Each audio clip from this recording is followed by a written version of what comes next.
pictures. Let's put stuff out there, and that defines who you are, and that validates you.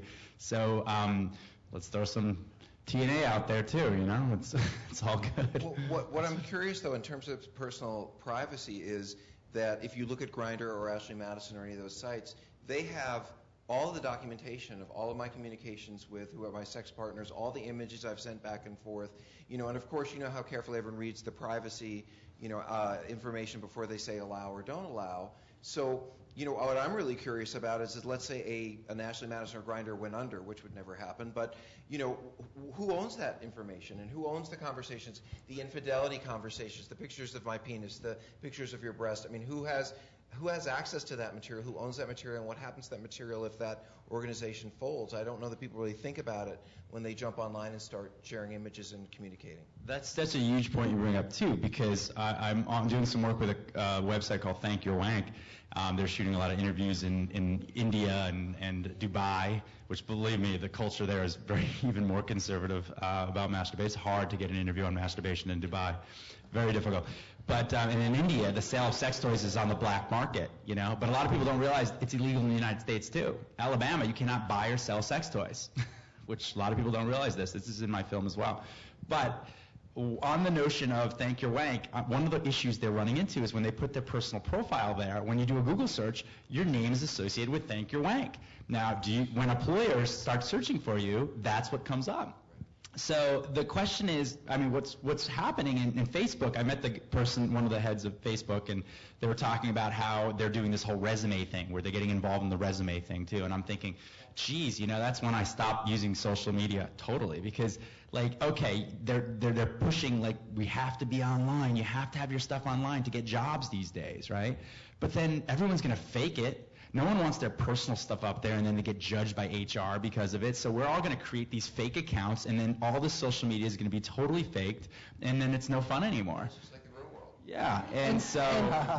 And a good point, when people come to me and say, Nina, I want to make movies, it's like, think again. It's permanent. It's forever. You cannot take it back. You could be a wild and crazy party guy or party girl in private, but there's no pictures, so you can always have deniability later. So when you make that first adult film with you actually having sex, it never goes away. And these people who are not pornographers, who are not models, they're realizing, wow, that picture I thought was so cute never goes away. And these are adults who are supposed to have adult ability to think about consequences.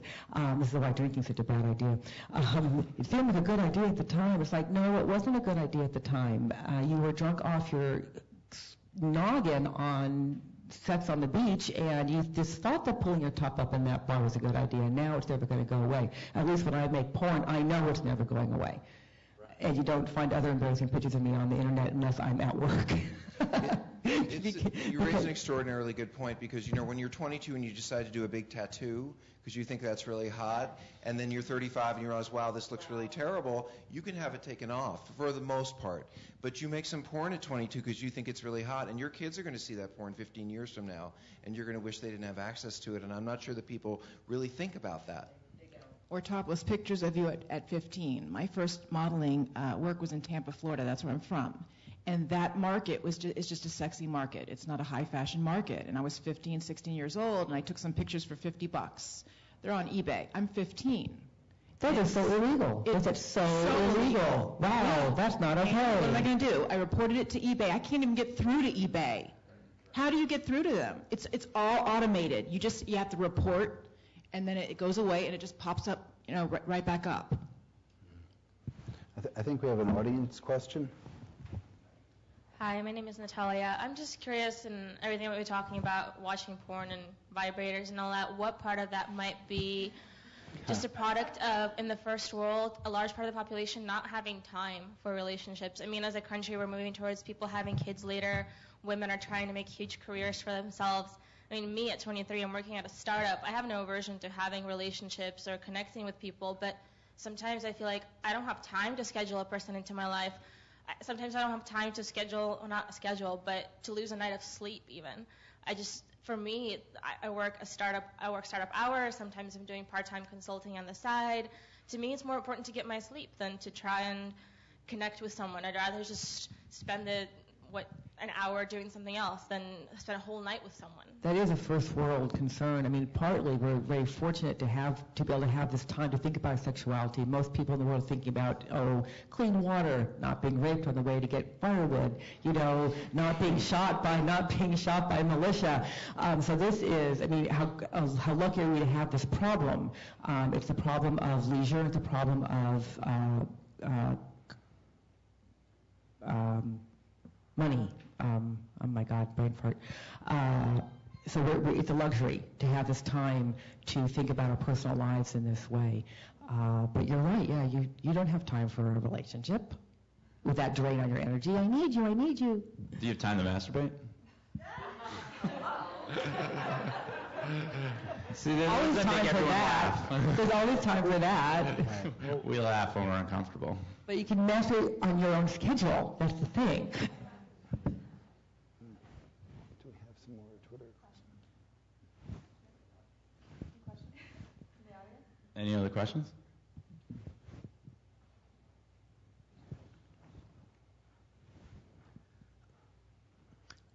Given my earlier question, this may seem a little odd. I'm not certain that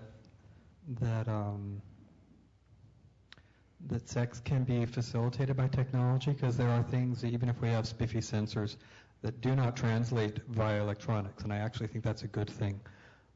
So I'm kind of curious about what you think, given all the things we've spoken of, the pros and cons, and how can the technology be used to facilitate intimacy? What is an appropriate use of all these tools? If we were to pick a happy future, what would it be? Just as you said that, I thought of, we also cover a lot about disability and masturbation. And in the future world, I mean, it's all about that traveling up the spinal cord into the brain, right, and the sensories. So there's been some studies being done that have allowed people to kind of have these sensations. I don't know if it's specifically orgasms, but we're able to feel and sense things by overriding the normal mechanisms and getting right into the spinal cord. There was actually a movie, a virtual reality movie with Jude Law in it. I think it was a Cronenberg film. I can't remember the name right now, but where they tap right into the spine and they have that virtual reality experience from that. I think that's going to be possible, and I think when we avant-garde this kind of stuff in helping people with disabilities, we're going to realize that, yeah, actually, I disagree with that statement. I think technology will allow us to feel and experience almost everything. So I just think we're not there yet, but we'll be there soon enough, because people want to experience everything. And they want to do it not shame-based. And when you're doing it in your own privacy, you don't necessarily have other people knowing what you're doing. So it'll be interesting. And notions of privacy are still there, and people think because I live the life I do that I have no privacy. But when I'm alone with my husband, that's personal.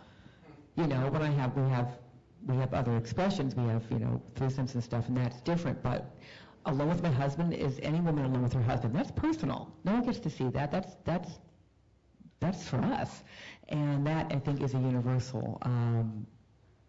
I think, well, not universal desire. Not everybody wants to be mated, but most people do. Most people like to find someone they can be close with. What's nice about modern women is we don't have to, because we don't have to be married. We don't have to. We can be happily unpartnered rather than unhappily partnered, because we don't have to be partnered in order to be considered not insane, which isn't that long ago. Well, I think we're going to wrap up now, because I think we're going to be running over time. But I think that what I really heard from a lot of the panelists is that the technology is really secondary to human behavior, that how this is getting played out is really a function of who we are as people, and that when we have problems with intimacy, we use technology to avoid intimacy. And if we are seeking intimacy, we can use technology to create that intimacy.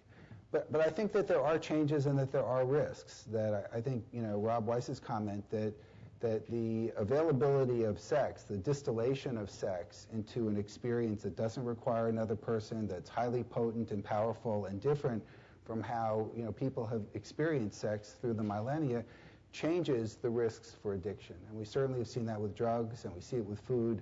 And I think that we will see parents struggle with how to maintain any kind of educative or rule-based monitoring of these behaviors. And I think we will see a change.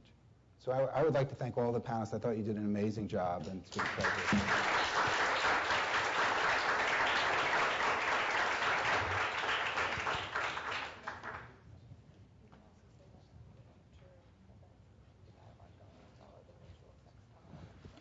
So we're going to be maintaining the VirtualSx Tumblr, and so for future events and opportunities to dialogue on this, please visit us there.